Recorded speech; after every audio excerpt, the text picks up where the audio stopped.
एका सुंदर जंगलात आज खूप एक्साइटमेंट होतं. फुगे, चमचम लाईट्स आणि मोठं बॅनर लावलं होतं. मोठा स्टेज तयार झाला होता. जंगल टॅलेंट शो. जो जिंकेल त्याला मिळणार होतं गोल्डन बनाना ट्रॉफी. माकड उड्या मारत ओरडलं, आजचा विनर मीच. माझ्या डान्सवर सगळे फिदा होतील. मोर पिसारा फुलवत म्हणाला, अरे माझ्यासारखा स्टायलिश डान्सर जंगलात नाही. तेवढ्यात एका झाडामागून छोटीशी खारुताई आली. तिच्या हातात छोटस पिशवी होती. ससा हसला, अगं खारुताई, तू काय करणार? पीनट खाण्याची कॉम्पिटिशन आहे का? सगळे जोरात हसू लागले, पण खारुताई फक्त गोड हसली. शो सुरू. म्युझिक सुरू होताच मोराने पिसारा उघडला. तो इतका सुंदर नाचू लागला की हरिण म्हणालं, वाव, हा तर बॉलिवूड पीकॉक. टाळ्यांचा कडकडाट झाला. हत्ती स्टेजवर आला. धुम धाम धुम.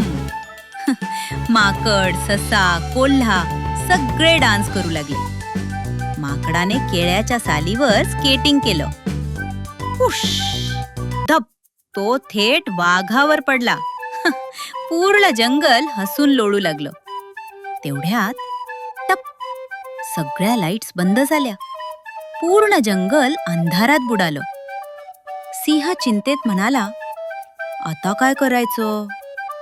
तेवढ्यात छोटी खारुताई हळूहळू स्टेजवर आली. सगळे आश्चर्यानं तिच्याकडे पाहू लागले. ती हसली आणि तिने आपल्या पिशवीतून टायनी जार्स बाहेर काढल्या.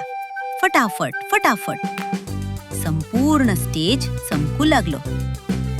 मोर म्हणाला, वाह, ही तर जंगल सुपरस्टार आहे. सिंह स्टेजवर आला.